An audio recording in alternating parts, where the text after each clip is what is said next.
souhait bana Équateur Mambenga en général pays ya Mbandaka en particulier sango oyo eza penza ya bino CAA Compagnie Africaine d'Aviation mokonzi mpe fumu ya mapata azongiseli bino bavol na ye na ba destination ya Kinshasa Mbandaka Kinshasa Kinshasa Kindu Kinshasa nyonso eza kosalema na Airbus A320 ba destination ya boye okokutango place mosusu te kaka na CAA Compagnie d'Aviation oyo ba Congolais balova à partir déjà ya le 19 décembre 2022 kwenda vutuka Mbandaka na Kindu kokende yango ekomi neti na sima ya ndako à travers reprise ya ba vol kitoko oyo CAA facilitateur ya bana Congo mosungi aboya ba Congolais balela CAA balinga kamboka boete vous êtes trop amoureuse du pays. Boza et Belel, boza ba télévision na bino pour la colonne d'info la journal ya peuple na peuple merci na fidélité confiance on va continuer à causer na journal na bino to fongo la journal na Assemblée nationale pour la collecte que budget à 2023 et comme bongo na 16 milliards de dollars américains après examen à commission mixte paritaire Assemblée nationale na Sénat héritier mapine ma pesi bino ba détail. Budget ya 2023 est commis à 16 milliards de dollars américains après réexamen yango ya commission mixte paritaire Assemblée nationale pe Sénat loi des finances exercice 2023 et qui porté na plus de 16 milliards de dollars américains grâce na ba recettes additionnelles oyo et salemi séance plénière et singelaki et kamba clôture ya session ordinaire ya septembre jeudi 15 décembre 2022 et se poursuivra kiti na butu makasi na clé na yango ordre du jour ezalaki vraiment ébélé. Président ya chambre basse ya parlement a déroulé ordre du jour et annoncé qui réexamen pe vote ya projet à finance exercice 2023 et réexamen pe vote ya projet relatif na activité ya contrôle pe d'établissement ba crédit réexamen pe vote ya projet ya loi oyo ezali kolobela blanchiment des capitaux pe financement ya terrorisme pe prolifération ya ba armes ya destruction massive réexamen ya vote ya projet ya loi modifiant pe compléta décret ya 30 janvier 1940 oyo ezali kolobela code pénal congolais na matière ya prévention et répression ya ba traite ya ba personne désigné pe ba sala qui désigne ba membre ya commission nationale ya droits de l'homme clôture ya session ordinaire ya septembre 2022 ba sala qui rapport ya commission ECOFIN après harmonisation ba divergence ou monanaki na vote ya projet de loi de finances 2023 entre deux chambres ya parlement député Boris Mbukulaka a rappelé qui na plénière que ba adopté qui loi ya finance pour l'exercice 2023 yango etindamaki na Sénat pour la seconde lecture Sénat a voté qui na ba terme divergent ba chambre réunion somi balé ba se metaki d'accord pour la mise sur pied ya commission mixte paritaire Assemblée nationale pe Sénat pour la ba divergence oyo et monanaki na loi de finances 2023 ezali ko résider na niveau ya ba recette Sénat na sima ko réexaminer yango pe ba salaki de libération ya première chambre ba dégager ki ba recette additionnelle ya ndenge na ndenge. Boepo na wana Christophe Mbosonko Dampwanga apesaki discours na ya clôture bongo atalisaki misala ebele ya ndenge na ndenge oyo chambre basse ya parlement asali avant basilisa session ya mois ya septembre oyo asouetaki ba vacances malamu pona ba honorable député nyonso moto na moto akende na base na ye to bisika ba votaki ye pona koyeba eloko nini population azana yango lokola ba difficulté. Totikala kaka na masolo ya Assemblée nationale pour la commission que président Christophe Mboso Elongo na ba élu à Kinshasa ba passaki en revue ba dégâts ya pluie diluvienne na ville à Kinshasa ezala ki bongo na séance basala ki mokola jeudi 15 décembre na avant plénière et ça le mapé clôture ya session bolanda précision Elongo na héritier mapindem. Honorable Christophe Mbosonko Dampwanga, numéro 1 ya chambre basse ya parlement, ayambaki jeudi 15 décembre, avant séance plénière ya clôture ya session ordinaire ya mois ya septembre 2022, kokisi ya ba député nationaux ba ili ya Kinshasa, ba kambamaki na président na bango, député national Kibuka Raphaël Eli ya Mwamba, na masolo na bango balobelaki situation catastrophique oyo e endeuillé, mabota ebele na ville ya Kinshasa, na sima ya mvula oyo ebetaki na butu ya lundi 12 décembre tu mardi 13 décembre 2022 ekozaki bamort ya bato ele mpe badégâts matériel ya ndenge na ndenge. Baeli ya ville ya Kinshasa bayaki kosolicite accompagnement ya bureau ya Assemblée nationale balobelaki mpe lisusu mécontentement na bango tokanda par rapport ya attitude ya gouverneur ya ville ya Kinshasa mpe baministre mosusu oyo bazali koboya koyamba badepute nationaux. Na ngambo na ye président Christophe Mboso Nkodi Mpwanga arasiraki bango accompagnement mpe soutien na ye. Devant Bongo Masolo, le Premier ministre Jean-Michel Sama, a président qui m'a jeudi 15 décembre dans la primature réunion, il y a conseil d'administration de fonds, il y a cohérence, il y a stabilisation. Nadine Nasson a précisé précision. Gouvernement ya République démocratique du Congo ezali kobunda pona kobana programme ya désarmement, démobilisation, relèvement communautaire, paix sociale. PDDRCS na mokuse na cadre wana nde premier ministre a président qui réunion ya conseil d'administration ya fonds de cohérence et stabilisation longola yango ba participa ki na réunion oyo ezali ya ba bailleurs de fonds pe ba membre ya gouvernement loko la ministre près ya président de la République vice-ministre ya budget vice-ministre ya plan vice-ministre ya défense vice-ministre ya finance pe représentant spécial adjoint ya secrétaire général ya pe coordonnateur résident longola ye ba ambassadeur ya Royaume-Uni ya Royaume ya Suède pe bazalaki ya République fédérale ya Allemagne pe ya Norvège ya Royaume ya Pays-Bas pe coordonnateur ya programme ya DDRCS pe adjoint na ye na coordonnateur principal ya FSC pe quelques experts ya présidence pe ya primature na qualité na ye ya président ya comité de pilotage ya programme oyo chef ya gouvernement na ba participants nyonso balobelaki programme oyo na cadre fonds ya cohérence pe ya stabilisation pona kolongola ba conflit na est ya République démocratique du Congo. Ambassadrice ya Royaume-Uni atalisi ke ba fonds ezali pona ko soutenir ba programme ebele na nzela ya PDDRCS pona kosilisa ba conflit pe coordonnateur ya programme oyo alobelaki eloko nini basali déjà pona mise en œuvre na yango alobelaki pe ba stratégie pe plan d'action na ba province nyonso ndenge babandaki na Ituri bakendaki pe na Tanganyika na Sud Kivu pe na Maniema kasi Nord Kivu bakei nanu te pona makambo ya insécurité ya ba M23 pona kuna bakokende na mois de janvier na Ituri mosala ekosalema déjà pe bazali kozela résultat na tango moke pona komema ba ex-combattants na réinsertion pe relèvement communautaire ndenge coordonnateur Tomi Tambwe asukisi koloba. Namasolo ya Seni Bobake président ya Seni commission électorale nationale indépendante Denis Kadima asala kibongo lancement ya formation mokola jeudi 15 décembre pour na etali air opérationnel 1 na cérémonie le kala kibongo l'institut Mokengeli pour la commune à Lemba Stéphanas Kande azaki sur place. Formation est démarrée pour la 10 provinces composant la première aire opérationnelle Équateur, Kinshasa, Congo central, Kwango, Kwilu, Maindombe, Mongala, Nord et Sud Ubangi, Pelisusu Chouapa. 27 753 présidents et centre d'inscription et électeurs baza préposé pour la identification 12 284 candidats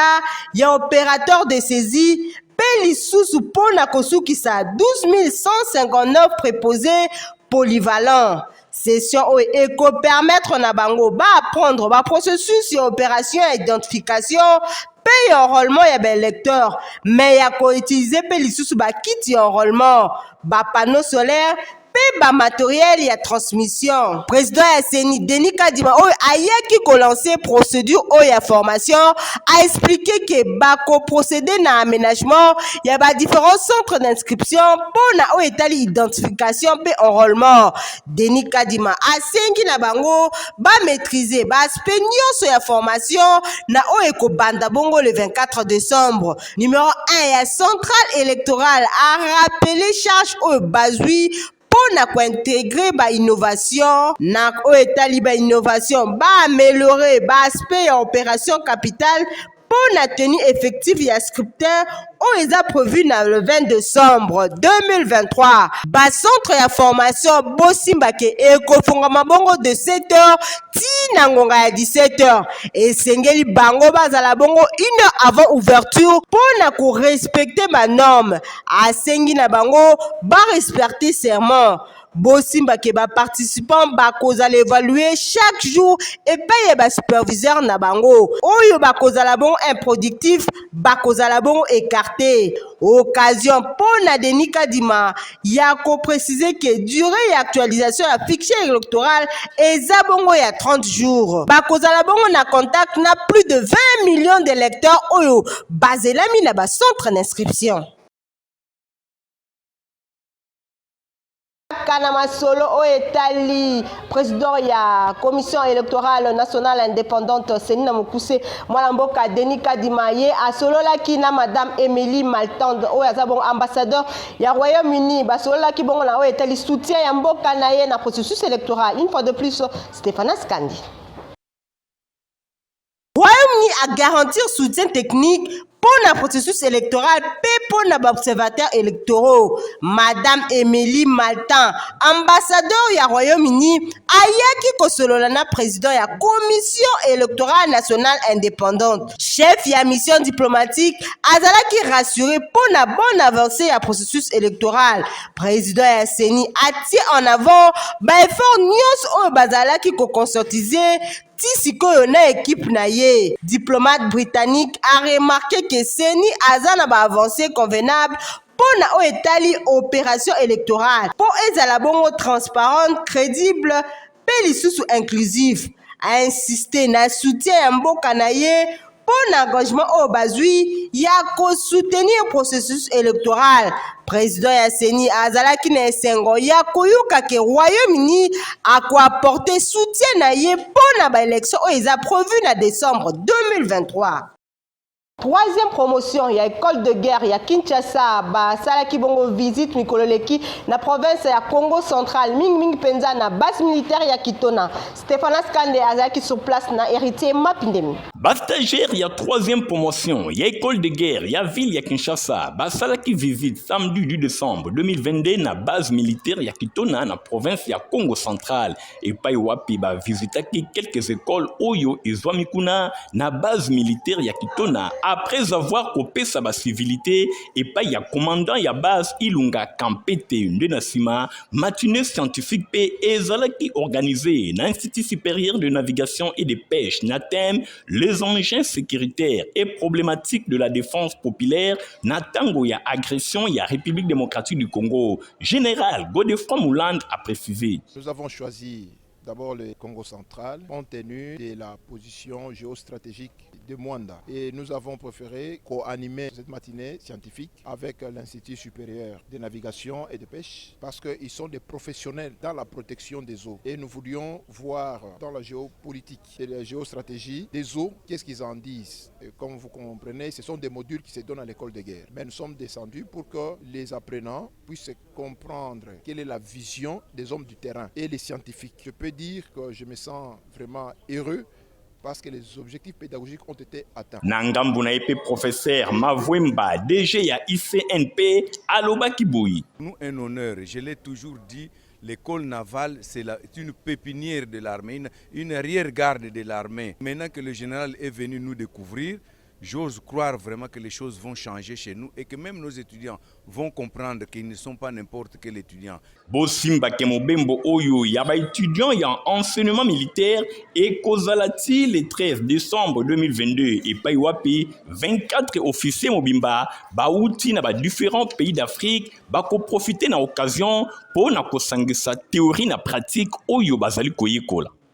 Tobeta bongo masolo ya honorable Florent Lebe Mupia ouazalaka toujours proche ya population na ye aza homme de terrain ye akitaki bongo mokola vendredi 16 décembre na quartier Kimbangu 3 pona ko inaugurer pont ya avenue Kola pe asengi bongo na population basanrole ebele Domi Bendo Longwanza azalaki wana na compte ya Folinga. Bokinga ye azonga kasimate ye azali pe l'homme d'action nani wana honorable Florent Lebi Mupia toujours pene ya population pona kozwa solution na ba problème tango nyonso ba électeur na ye baza bongo na difficulté mikoleleki mbula o esalaka ba dégâts na passerelle na avenue Kola kuna na quartier Kimbangu 3 honorable Lebi Mupia Florent l'homme d'action concrète akendaka kotala bango après inondation o esalemaka pene na pene alobaki na bango ke ye akozonga asali mwa tango mukie kaka ye wana honorable Lebi Mupia Florent azongi pembeni ya bana na ye vendredi 16 décembre ayaki wana pona ko inaugurer esika atongi passerelle oyo sous front propre na ye population atondisamaki na esengo pona geste kitoko boye mwana kolala te papa kolala te jeune garçon kolala te na oyo honorable azo kosala pona bana kimbangu et surtout bana kimbangu en tout cas tozala na nsima na ye awa kodinda eleki mingi ni tete po oyo toyebi te tozonga osuka ndenge nini ozomona donc inspiration ya nzambe kani moto esalaka ya kosala biso deuxième pont donc tozaka na député moko oyo ya kotalaka biso kobanda na élection te to élection esala te yaka toujours honorable Florent Lebi Mupia asengi na population ya kobatela esika oyo babwakaka matiti te l'homme d'action asengi na bango lisusu na mot d'ordre oyo ya chef de l'état pe appel ya seni basenrole ebele po bazwa bakarte de lecteur na bango botia kobwaka babiloko mabe na mai botia kobebisa banzela ya quartier bozala vraiment bato ya botosi bato balingi Kinshasa bosenrole ebele mpo bosunga ngai tokani bakomi nyonso kuna bosenrole bino banso mpona kolakisa mokonzi ya mboka totosi mibeko na yo epai na yo toloba lisusu nini pona baaction ozali kosala ezali ebele honorable Florent Lebi Mupia bana funa balobi libala yo na bango moto akota te Madame Kesi Bosoku épouse ya Victor Bosoku ya akendaki mokola vendredi 16 décembre ko déposer plainte na palais de la justice pour la situation oyo ezoko komela mobali na ye na mission de service kuna na province ya Lualaba héritier Mapindemi Edi Mbani reportage. Madame Kesi Bosoku, moisi ya Victor Bosoku, a décidé de porter plainte na parquet général ya commune ya Gombe contre directeur général adjoint ya Degerad, Doudou Fwamba, pour na likambo etali séquestration ya mobali na ye Victor Bosoku. Cadre na direction générale des recettes administratives et domaniales na tango ya mission de service na ye na province ya Lualaba mingi penza na ville ya Kolwezi et pa wapi directeur général adjoint ya Degerad Doudou Fwambapé a se retrouvé qui a qualifié ordre de mission ya Victor Bosoku ezali ya lokuta na tina wana a autorisé ba garde na ye ba yeba na ko séquestrer Victor Bosoku ye alobike a promettre ye ba menace ya ndenge na ndenge kutu esalaki pasi makasi après vérification ya ba service ya ANER na ville ya Kinshasa batalike ordre de mission ya Victor Bosoku ezalaki vraiment ya solo kasi séquestration oyo ya ba air ebele esalike santé ya Victor Bosoku ezala lisusu malamu te vie état de santé ya molongali na ye Kesi Bosoku na ville ya Kinshasa situation oyo e affectaki ye na ndenge ya kosakana te na tina wana a décidé de porter plainte na ndenge mobali na ye azalaki séquestré na ville ya Kolwezi ndenge azali ko expliquer funda monsieur Doudou Fwamba aza déjà na Degerad pour mobali na akendaki mission na Kolwezi et kuna ya séquestré a menacé et depuis retour à mobali na santé neza bien te donc ya on a pour justice salema parce que yazaki na mikanda na ndenge esengelaki yazaki na ordre bakende juste kosala musala na c'est salema pe na sengi maman première dame maman Denise Nyakero Tshisekedi ameka kotalela mpe likambo po lelo so mobali na azwi problème to ngai na état na ngai c'est compliqué. Moko e avocat conseil na ye pe a pesi d'explication par rapport ya dossier oyo été motoyo akangaki na chambre na ye ya hôtel na niveau ya Kolwezi monsieur Victor Bosoku mobali na ye soi-disant kazaki na ordre de mission Yamabe. Na masolo etali religion na cadre ya 25e anniversaire ya existence ya parole ya centre évangélique la parole éternelle extension la borne bandal na bokamemi ya pasteur Kaki Kasenda baza kolengela milulu ya kafu du 20 au 25 décembre kuna na siège église na bango ba précision elongo na Nadine Asona. 25 ans parole éternelle. Bana na nzambe boza malamu boyo kasango kitoko oyo na memeli bino impact de la présence de Dieu nde ezali thème ya milulu ya une semaine oyo centre évangélique la parole éternelle na bokambemi ya pasteur Kalika Senda babongiseli bana na nzambe nyonso pona 25 ans ya existence ya etonga na bango oyo ekobanda du 20 au 25 décembre epai wapi ekozala na de vacation na 9h ekozala bongo conférence pona basali na nzambe pe na 16h30 ekozala bongo session pona assemblée mobimba bokanisi esili nono célébration 25 ans oyo ekozala accompagné na baaktivité ya ndenge na ndenge totangi sortie évangélique kermesse scénette soirée de gala ba moment fort ya prière pe kit spécial ya célébration biloko ya boye jamais nazanga na yango bobenga mibino nyonso koya kokumisa pe kogumba mela nzambe elongo na bana nyonso ya parole éternelle bandal na milulu kitoko oyo epai wapi basali na nzambe ya nguya bakodefile pona koya koteya sango malamu ya Yesu Kristu botuna nga nini na oyo etali adresse bosimba na kanja pe na lolendo nyonso ke centre évangélique parole éternelle ezwami bongo na avenue Kalongo numéro 5 quartier GB référence Pont-Tamboué boyei bolamu nga na kozala ebongo yo kozanga teo. Compagnie africaine d'aviation CAA zongisi ba vol na ye na destination ya Kinshasa Mbandaka Kinshasa Kindu pe Kinshasa ekozoko banda bongo mokolo le 19 décembre 2022 ba précision Nadine Asona. Lisusu bana Équateur Mambenga en général pe ya Mbandaka en particulier sango oyo eza penza ya bino CAA compagnie africaine d'aviation mokondi mpe fumu ya mapata azongiseli bino bavol na ye na ba destination ya Kinshasa Mbandaka Kinshasa Kinshasa Kindu Kinshasa nyonso eza kosalema na Airbus A320 ba destination ya boye okokutango place mosusu te kaka na CAA compagnie d'aviation oyo ba congolais balova à partir déjà ya le 19 décembre 2022 kwenda vutuka Mbandaka na Kindu kokende yango ekomi neti na sima ya ndako à travers reprise ya bavol kitoko oyo CAA facilitateur ya bana Congo mosungi aboya ba congolais balela CAA balinga kamboka boete vous êtes trop amoureuse du pays. Omitungisa makimingi na maladie ya Covid yeba ke solution ezwami na kiso bengi mana Covid. Le monde vit sous l'emprise de notre ennemi coronavirus qui a semé la désolation dans les familles ainsi que dans les mondes pour tenter de se rendre des recherches et d'expériences sur les plantes médicinales à inventer mana Covid.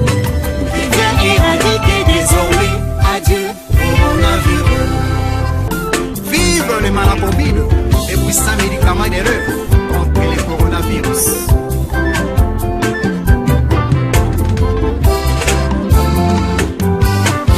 Uzana posa ya voyager sika ya sur pe ya kitoko o ba kolandela ba démarche ya kitoko za mon agence Eric Travel. Freedom. Freedom. Oh mitungisa makimingi mingi pona kobima ya banda ya mboka bana ya Kinshasa ya République démocratique du Congo balia yo bambongo ya ndenge na ndenge na ba agence ya pambala tisiko oyo ozali kovanda kaka na Kinshasa mbongo na yo ekenda na mai komitungisama na yo lisusu teo tika na betela yo lisolo ya agence de voyage ya sur awa eratakate le boss le jeune lion moto oyo amikotisa na masolo ya voyage ye oyo le boss ADG Eric Mwamba ya agence Eric Travel bakisele lisusu ambassadeur ya développement agence de voyage Eric Travel emesana na masolo ya voyage pona kosunga bandeko na ye bakongolais oyo baza komitungisama na masolo oyo etali voyage awa oza na posa ya kokende na Chypre pona kopoursuivre baétude na yo kobeta tour na Dubaï kokende na Afrique du Sud Égypte masolo ya Express Canada États-Unis bapays Schengen pe misusu awa na Eric Travel eratakate awa soki oye tika na betelo lisolo ba service o nyonso oza na posa na yango na agence Eric Travel okozwa yango na pete ndeko awa eratakate ye moko ADG Eric Mwamba akolandela yo masolo ti okokende awa na agence Eric Travel sur prise en charge eza bongo assuré wana kutu biakoloba eza lisusu te na Eric Travel zala na yo à l'aise oye o voyage na yo déjà zwa ba adresse oyo na 11e rue Limete mosika te na INPP agence Eric Travel ezali wana bino bana ya changu bokende en face ya entrée Kimbuta Eric Travel na ngambu ya Masina oza bongo na funa baza bongo na 2 adresses ya liboso en diagonale ya district de la police juste avant arrêt Kingabwa deuxième adresse pene ya place des artistes tala na ngambu côté ya station Engine otuni Eric Travel bakolakisa yo bongo bino bana ya Lukunga na Kitambo magasin pene ya Facebook na Eric Travel okeyo komona mboka nyonso oyo lingi pe oza na posa na yango ya kosamba ezate ADG Eric Mwamba confirmé na masolo etali voyage batikela yo bakomela pema. Honorable Paul Bindu Moussambani, patron ya Pacific Palace, à rendre hommage na maman Tchala Mwana à travers Nzembo Moko Oyo, la reine de Moutouachi Asala Kiponaï. Reportage. Paul Bindu Moussambani, la main qui donne, c'est la main qui reçoit. Yeah, Didier Kalamba, le manager. Paul Bindu Moussambani, amour na yo epanangeza immortel. Papa ya banananga yonde oyo nzamba tindelanga na mokili naza mopanzi na yo Eva yonde Adamu na ngai motema na ngai mabanzo mangai mosika touti ye nini tomona te na etumba ya labi nani yango aza na nguya yako kabola oyo nzambe asangisi amour na biso eleki makasi eza motu ya koleka moso ya mokili atali wana banga te nalenga te yonde protection na ngai Paul Bindu Moussambali le PDG Guillaume Ekande mon colonel Safari Kazingovu